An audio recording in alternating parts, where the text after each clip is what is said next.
ನಮಸ್ಕಾರ ಆತ್ಮೀಯರೇ, ಶಿಶಿರ ರಶ್ಮಿಗೆ ನಿಮಗೆಲ್ಲ ಆತ್ಮೀಯ ಸ್ವಾಗತ. ನಾವಿವತ್ತು ಮೇಲುಕೋಟೆಯ ಪ್ರಮುಖ ಹಾಗೂ ಪ್ರಸಿದ್ಧವಾದ ದೇವಸ್ಥಾನವಾದ ಚೆಲುವನಾರಾಯಣ ದೇವಸ್ಥಾನ ನೋಡೋಕೆ ಬಂದಿದ್ದೀವಿ.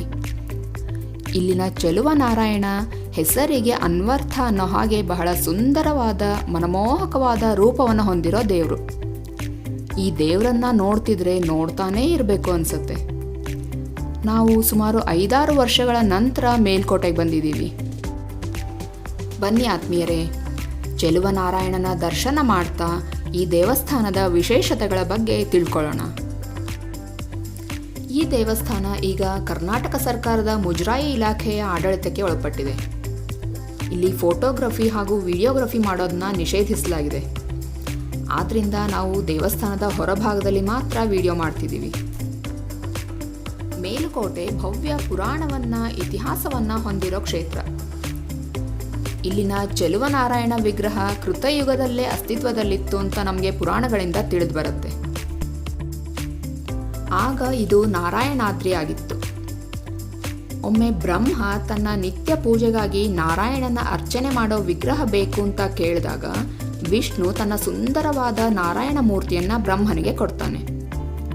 ಅದೇ ಮೂರ್ತಿಯನ್ನ ಬ್ರಹ್ಮ ತನ್ನ ಮಾನಸ ಪುತ್ರರಾದ ಸನತ್ ಕುಮಾರರಿಗೆ ಅವರ ಭೂಲೋಕ ಯಾತ್ರೆಯ ಸಮಯದಲ್ಲಿ ಪೂಜೆ ಮಾಡೋದಕ್ಕೆ ಕೊಡ್ತಾನೆ. ಸನತ್ ಕುಮಾರರು ಆ ಸುಂದರವಾದ ನಾರಾಯಣ ಮೂರ್ತಿಯನ್ನ ಈ ಮೇಲುಕೋಟೆಯಲ್ಲಿ ಪ್ರತಿಷ್ಠಾಪನೆ ಮಾಡ್ತಾರೆ. ಆದ್ರಿಂದ ಈ ಕ್ಷೇತ್ರಕ್ಕೆ ನಾರಾಯಣಾದ್ರಿ ಅಂತ ಕರೆಯಲಾಯಿತು. ಇಲ್ಲಿಯೇ ದತ್ತಾತ್ರೇಯನು ವೇದಗಳ ಪಾರಾಯಣ ಮಾಡಿದ್ರಿಂದಾಗಿ ಇದಕ್ಕೆ ವೇದಾದ್ರಿ ಅನ್ನೋ ಹೆಸರು ಕೂಡ ಇತ್ತು. ತ್ರೇತಾಯುಗದಲ್ಲಿ ಶ್ರೀರಾಮನು ತನ್ನ ಮಗ ಕುಶನೊಂದಿಗೆ ಇಲ್ಲಿಗೆ ಬಂದು ಇಲ್ಲಿನ ಚೆಲುವನಾರಾಯಣನಿಗೆ ಪೂಜೆ ಸಲ್ಲಿಸಿದ ಅಂತ ತಿಳಿದು ಬರುತ್ತೆ. ಆದ್ರಿಂದಲೇ ಚೆಲುವನಾರಾಯಣನನ್ನ ರಾಮಪ್ರಿಯ ಅಂತಾನೂ ಕರೀತಾರೆ. ದ್ವಾಪರ ಯುಗದಲ್ಲಿ ಶ್ರೀಕೃಷ್ಣ ಮತ್ತು ಬಲರಾಮ ಚೆಲುವನಾರಾಯಣನ ಭಕ್ತರಾಗಿ ಇಲ್ಲಿಗೆ ಬಂದು ಇಲ್ಲಿನ ಚೆಲುವನಾರಾಯಣನನ್ನ ಪೂಜಿಸಿದ್ರು ಅನ್ನೋ ಐತಿಹ್ಯ ಇದೆ. ಆದ್ರಿಂದಲೇ ದ್ವಾಪರ ಯುಗದಲ್ಲಿ ಈ ಸ್ಥಳ ಯಾದವಾದ್ರಿ ಅಂತ ಪ್ರಸಿದ್ಧವಾಗಿತ್ತು. ಈಗ ಕಲಿಯುಗದಲ್ಲಿ ರಾಮಾನುಜಾಚಾರ್ಯರ ತಪೋಭೂಮಿಯಾಗಿದ್ದ ಮೇಲುಕೋಟೆ ಯತಿಶೈಲ ಅಂತ ಹೆಸರಾಗಿದೆ. ಇದಲ್ಲದೆ ಮೇಲುಕೋಟೆಯನ್ನ ತಿರುನಾರಾಯಣಪುರ ಅಂತಾನೂ ಕರೀತಾರೆ. ಇಲ್ಲಿನ ಚೆಲುವನಾರಾಯಣನನ್ನ ತಿರುನಾರಾಯಣ, ಶೆಲ್ವಪಿಳ್ಳಯ ಅಂತೆಲ್ಲ ಕರೀತಾರೆ. ಇದು ಸಮುದ್ರ ಮಟ್ಟದಿಂದ ಸುಮಾರು 3000 ಅಡಿಗಳಷ್ಟು ಎತ್ತರವಾದ ಗಿರಿ ಪ್ರದೇಶ. ಈ ಎತ್ತರವಾದ ಪ್ರದೇಶದಲ್ಲಿ ಮೈಸೂರಿನ ಒಡೆಯರು ಕೋಟೆಯನ್ನ ನಿರ್ಮಿಸಿದ್ರಿಂದ ಇದು ಮೇಲುಕೋಟೆ ಅಂತ ಜನಪ್ರಿಯವಾಗಿದೆ. ಅಷ್ಟೇ ಅಲ್ಲ ಆತ್ಮೀಯರೇ, ಮೇಲುಕೋಟೆಯನ್ನ ದಕ್ಷಿಣ ಬದರಿ ಕ್ಷೇತ್ರ ಅಂತಾನೂ ಕರೀತಾರೆ. ಚೆಲುವನಾರಾಯಣ ದೇವಸ್ಥಾನದ ಎದುರಿಗೆ ಬದ್ರಿನಾರಾಯಣನ ದೇವಸ್ಥಾನ ಕೂಡ ಇದೆ. ನೋಡಿ ಆತ್ಮೀಯರೇ, ಮೇಲುಕೋಟೆ ಎಷ್ಟೊಂದು ಪುರಾತನ, ಎಷ್ಟೊಂದು ವಿಶಿಷ್ಟ ಅಂತ ನಮಗೆ ನಮ್ಮ ಪುರಾಣಗಳಿಂದ ತಿಳಿದು ಬರುತ್ತೆ. ಚೆಲುವನಾರಾಯಣನ ದೇವಸ್ಥಾನದಲ್ಲಿ ನಾವು ಇನ್ನೂ ಒಂದು ವಿಶೇಷತೆಯನ್ನು ಕಾಣಬಹುದು. ನಾವು ಯಾವುದೇ ವಿಷ್ಣುವಿನ ದೇವಸ್ಥಾನವನ್ನು ನೋಡಿದ್ರೂ ಅಲ್ಲಿ ದೇವರ ಪಕ್ಕದಲ್ಲೇ ಲಕ್ಷ್ಮೀದೇವಿ ಇರ್ತಾಳೆ. ಇಲ್ಲದೇ ಇದ್ರೆ ತೊಡೆಯ ಮೇಲೆ ಲಕ್ಷ್ಮೀದೇವಿ ಕೂತಿರ್ತಾಳೆ. ಆದರೆ ಈ ದೇವಸ್ಥಾನದಲ್ಲಿ ದೇವರ 2 ಪಾದಗಳ ಮಧ್ಯೆ ಲಕ್ಷ್ಮೀದೇವಿ ನೆಲೆಸಿದಾಳೆ. ಈ ರೀತಿಯ ದೇವಸ್ಥಾನ ಬೇರೆಲ್ಲೂ ಇಲ್ಲ. ನೀವು ಈ ದೇವಸ್ಥಾನಕ್ಕೆ ಬಂದರೆ ಖಂಡಿತ ಈ ವಿಶೇಷತೆಯನ್ನ ಗಮನಿಸಿ ಆತ್ಮೀಯರೇ. ರಾಮಾನುಜಾಚಾರ್ಯರಿಗೆ ಮೇಲ್ಕೋಟೆ ಅತಿ ಪ್ರಿಯವಾದ ಸ್ಥಳವಾಗಿತ್ತು. ಅವರು ಇದನ್ನ ಜ್ಞಾನ ಮಂಟಪ ಅಂತ ಕರೆದಿದ್ದಾರೆ. ತಮಿಳುನಾಡಿನಲ್ಲಿ ವಾಸವಾಗಿದ್ದ ರಾಮಾನುಜಾಚಾರ್ಯರ ಕನಸಿನಲ್ಲಿ ಚೆಲುವನಾರಾಯಣ ಬಂದು ಮೇಲ್ಕೋಟೆಗೆ ಬರಲು ಹೇಳಿದ್ರಿಂದಲೇ ಅವರು ಮೇಲ್ಕೋಟೆಗೆ ಬರ್ತಾರೆ. ಮುಂದೆ ಅವರು 12 ವರ್ಷಗಳ ಕಾಲ ಇಲ್ಲೇ ಇದ್ದು ವಿಶಿಷ್ಟಾದ್ವೈತ ತತ್ವವನ್ನು ಪ್ರಚಾರ ಮಾಡ್ತಾರೆ. ಅವರ ಪ್ರಭಾವದಿಂದಲೇ ಜೈನನಾದ ಹೊಯ್ಸಳದೊರೆ ವಿಷ್ಣುವರ್ಧನ ಶ್ರೀ ವೈಷ್ಣವ ಧರ್ಮ ಸ್ವೀಕಾರ ಮಾಡಿ ಅವರ ಅನುಯಾಯಿ ಆಗ್ತಾನೆ. ರಾಮಾನುಜರ ಕಾಲದಲ್ಲಿ ಒಂದು ವಿಚಿತ್ರವಾದ ಸ್ವಾರಸ್ಯಕರವಾದ ಘಟನೆಗೆ ಮೇಲುಕೋಟೆ ಸಾಕ್ಷಿಯಾಗತ್ತೆ ಆತ್ಮೀಯರೇ. ಒಮ್ಮೆ ರಾಮಾನುಜರಿಗೆ ಕನಸಿನಲ್ಲಿ ಬಂದ ಚೆಲುವನಾರಾಯಣ ತನ್ನ ಉತ್ಸವ ಮೂರ್ತಿ ದೆಹಲಿಯ ಸುಲ್ತಾನನ ಮಗಳ ಹತ್ರ ಇದೆ, ಅದನ್ನು ತಂದು ಮೇಲ್ಕೋಟೆಯಲ್ಲಿರಿಸಿ ಪೂಜೆ ಮಾಡು ಅಂತ ಆಜ್ಞೆ ಮಾಡ್ತಾನೆ. ಆಗ ಅವರು ಮೇಲ್ಕೋಟೆಯ ಗ್ರಾಮಸ್ಥರನ್ನ ತಮ್ಮ ಜೊತೆಗೆ ಕರೆದುಕೊಂಡು ದೆಹಲಿಗೆ ಹೋಗ್ತಾರೆ. ಸುಲ್ತಾನನ ಮಗಳು ಈ ಮೂರ್ತಿಯನ್ನ ಆಟಿಕೆಯಾಗಿ ತನ್ನ ಬಳಿ ಇರಿಸ್ಕೊಂಡಿರ್ತಾಳೆ. ಅಲ್ಲದೆ ಬಾಲ್ಯದಿಂದಲೂ ಆಕೆ ಆ ಮೂರ್ತಿಯ ಜೊತೆ ಆಟ ಆಡ್ತಾ ಇದ್ಲು, ಮಾತಾಡ್ತಾ ಇದ್ಲು. ಆಕೆಗೆ ಆ ಮೂರ್ತಿ ಜೊತೆಗೆ ಒಂದು ಅವಿನಾಭಾವ ಸಂಬಂಧ ಏರ್ಪಟ್ಟಿತ್ತು. ಆ ಮೂರ್ತಿಯನ್ನ ದೇವರ ಆಜ್ಞೆಯಂತೆ ರಾಮಾನುಜರು ಸುಲ್ತಾನನಿಂದ ಪಡೆದುಕೊಂಡು ಮೇಲ್ಕೋಟೆಗೆ ಬರ್ತಾರೆ.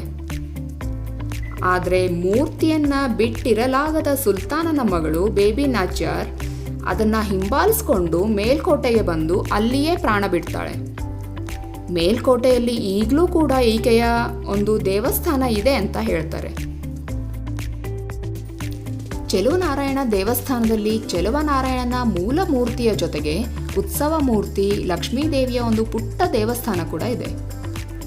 ಇದಲ್ಲದೆ ರಾಮಾನುಜಾಚಾರ್ಯರ ಮೂರ್ತಿ ಕೂಡ ಇದೆ. ಈ ದೇವಸ್ಥಾನವನ್ನ ಬಹಳ ಸುಂದರವಾಗಿ ನಿರ್ಮಾಣ ಮಾಡಲಾಗಿದೆ ಆತ್ಮೀಯರೇ. ಈ ದೇವಸ್ಥಾನದ ಕಟ್ಟಡ ಸುಮಾರು 1000 ವರ್ಷಗಳಷ್ಟು ಹಳೆಯದು ಅಂತ ಹೇಳ್ತಾರೆ. ಹೊಯ್ಸಳರು ಮತ್ತು ವಿಜಯನಗರ ಸಾಮ್ರಾಜ್ಯದ ಅರಸರು ಈ ದೇವಸ್ಥಾನದ ಜೀರ್ಣೋದ್ಧಾರ ಮಾಡಿದ್ರು ಅಂತ ಇತಿಹಾಸದಿಂದ ತಿಳಿದು ಬರುತ್ತೆ. ಹಿಂದೆ ಈ ದೇವಸ್ಥಾನ ದೆಹಲಿಯ ಸುಲ್ತಾನರ ಆಕ್ರಮಣಕ್ಕೊಳಗಾಗಿತ್ತು. ನಂತರ ಟಿಪ್ಪುವಿನ ಆಕ್ರಮಣಕ್ಕೂ ಒಳಗಾಯಿತು. ಇದಕ್ಕೆ ನಿದರ್ಶನ ಅನ್ನೋ ಹಾಗೆ ದೇವಸ್ಥಾನದ ಗೋಪುರದ ಮೇಲಿನ ಪ್ರತಿಯೊಂದು ಶಿಲ್ಪವೂ ಕೂಡ ಭಗ್ನಗೊಂಡಿರೋ ಸ್ಥಿತಿಯಲ್ಲಿ ಕಾಣಸಿಗತ್ತೆ. ಇಲ್ಲಿನ ಶಿಲ್ಪಗಳ ಕೈಗಳನ್ನು ಕಡಿದು ಹಾಕಿ ವಿಕೃತಗೊಳಿಸಿರೋದನ್ನ ನೀವು ನೋಡಬಹುದು. ಮುಂದೆ ಮೈಸೂರಿನ ಒಡೆಯರು ಈ ದೇವಸ್ಥಾನಕ್ಕೆ ಹಲವಾರು ದಾನ ದತ್ತಿಗಳನ್ನು, ದೇವರಿಗೆ ಆಭರಣಗಳನ್ನು ಕೊಟ್ಟು ದೇವಸ್ಥಾನಕ್ಕೆ ಮತ್ತಷ್ಟು ಮೆರುಗು ನೀಡ್ತಾರೆ. ಮೇಲ್ಕೋಟೆಯಲ್ಲಿ ಪ್ರತಿ ವರ್ಷ ಮಾರ್ಚ್ ಏಪ್ರಿಲ್ ತಿಂಗಳಲ್ಲಿ ವೈರಮುಡಿ ಉತ್ಸವ ಅತ್ಯಂತ ವೈಭವದಿಂದ ನಡೆಯುತ್ತೆ ಆತ್ಮೀಯರೇ. ವೈರಮುಡಿ ಅಂದರೆ ವಜ್ರದ ಕಿರೀಟ ಅಂತ ಅರ್ಥ. ಇದು ವಜ್ರಗಳಿಂದಲೂ ರತ್ನಗಳಿಂದಲೂ ಶೋಭಿಸುವ ಒಂದು ಸುಂದರವಾದ ಕಿರೀಟ. ಈ ವೈರಮುಡಿಯ ಬಗ್ಗೆ ಪುರಾಣದಲ್ಲಿ ಒಂದು ಕಥೆ ಇದೆ ಆತ್ಮೀಯರೇ. ಒಬ್ಬ ರಾಕ್ಷಸ ವೈಕುಂಠದಿಂದ ವೈರಮುಡಿಯನ್ನ ಕದ್ದು ಓಡಿ ಹೋಗ್ತಾನೆ. ಆಗ ವಿಷ್ಣುವಿನ ವಾಹನ ಗರುಡ ಆ ರಾಕ್ಷಸನ ಬೆನ್ನಟ್ಟಿ ಹೋಗಿ ಅವನಿಂದ ಈ ವೈರಮುಡಿಯನ್ನ ಹಿಂಪಡೆದು ಬರುವಾಗ ಅದನ್ನ ಕೃಷ್ಣನಿಗೆ ಕೊಡ್ತಾನೆ. ಕೃಷ್ಣ ಬಲರಾಮರು ಮೇಲ್ಕೋಟೆಗೆ ಬಂದಾಗ ಆ ವೈರಮುಡಿಯನ್ನ ಚೆಲುವನಾರಾಯಣನಿಗೆ ಅರ್ಪಿಸ್ತಾರೆ ಅಂತ ಹೇಳ್ತಾರೆ. ಮೈಸೂರು ಒಡೆಯರ ಆಳ್ವಿಕೆಯಲ್ಲಿ ಈ ವೈರಮುಡಿ, ರಾಜ ಒಡೆಯರು ನೀಡಿರೋ ರಾಜಮುಡಿ ಮತ್ತು ದೇವರ ಇತರ ಆಭರಣಗಳನ್ನು ಮೈಸೂರು ಅರಮನೆಯಲ್ಲೇ ಇರಿಸಲಾಗಿತ್ತು. ಈಗ ಇವೆಲ್ಲವನ್ನು ಮಂಡ್ಯದ ಜಿಲ್ಲಾ ಖಜಾನೆಯಲ್ಲಿ ಭದ್ರತೆಯೊಂದಿಗೆ ಇರಿಸಲಾಗಿದೆ. ವೈರಮುಡಿ ಉತ್ಸವದ ಸಮಯದಲ್ಲಿ ಇವುಗಳನ್ನೆಲ್ಲ ಮಂಡ್ಯ ಜಿಲ್ಲಾ ಖಜಾನೆಯಿಂದ ಮೇಲ್ಕೋಟೆಗೆ ಭಕ್ತಿಯಿಂದ, ಭದ್ರತೆಯಿಂದ ತರ್ತಾರೆ. ದಾರಿಯಲ್ಲಿನ ಜನರು ಇದನ್ನ ಆದರದಿಂದ ಪೂಜಿಸಿ ಮೇಲ್ಕೋಟೆಗೆ ಕಳಿಸ್ತಾರೆ. ಈ ವೈರಮುಡಿಯನ್ನ ದೇವರಿಗೆ ಅಲಂಕರಿಸದೆ ಬರಿಗಣ್ಣಿನಿಂದ ನೋಡೋದು ಒಳ್ಳೆಯದಲ್ಲ, ಅದರ ಪ್ರಭೆಯನ್ನ ತಡ್ಕೊಳ್ಳೋ ಶಕ್ತಿ ಕಣ್ಣಿಗಿರೋದಿಲ್ಲ ಅನ್ನೋ ಕಾರಣದಿಂದ ಅರ್ಚಕರು ಕಣ್ಣಿಗೆ ಬಟ್ಟೆ ಕಟ್ಕೊಂಡು ಈ ವೈರಮುಡಿಯನ್ನ ದೇವರಿಗೆ ಅರ್ಪಿಸಿದ ನಂತರನೇ ಈ ಕಿರೀಟನ ನೋಡ್ತಾರಂತೆ. ಹೀಗೆ ವೈರಮುಡಿಯಿಂದ ಅಲಂಕೃತಗೊಂಡ ಚೆಲುವನಾರಾಯಣನನ್ನ ಗರುಡ ವಾಹನದಲ್ಲಿ ಮೇಲುಕೋಟೆಯ ಬೀದಿಗಳಲ್ಲಿ ಮೆರವಣಿಗೆ ಮಾಡ್ತಾರೆ.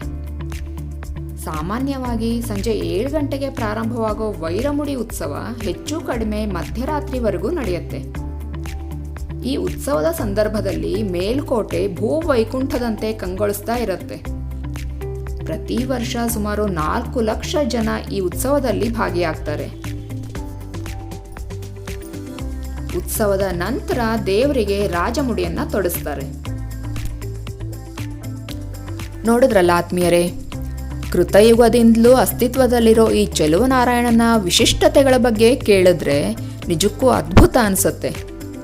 ಈ ವಿಡಿಯೋ ನಿಮಗೆ ಇಷ್ಟ ಆಗಿದ್ರೆ ವಿಡಿಯೋನ ಲೈಕ್ ಮಾಡಿ, ಶೇರ್ ಮಾಡಿ. ನೀವಿನ್ನೂ ನಮ್ಮ ಚಾನಲ್ನ ಸಬ್ಸ್ಕ್ರೈಬ್ ಮಾಡಿಲ್ಲ ಅಂದರೆ ಸಬ್ಸ್ಕ್ರೈಬ್ ಮಾಡಿ, ಸಪೋರ್ಟ್ ಮಾಡಿ. ನಿಮ್ಮ ಅನಿಸಿಕೆ ಅಭಿಪ್ರಾಯಗಳನ್ನು ಕಮೆಂಟಲ್ಲಿ ತಿಳಿಸಿ. ಮುಂದಿನ ವಿಡಿಯೋಲಿ ಮತ್ತೆ ಸಿಗೋಣ ಆತ್ಮೀಯರೇ. Thank you.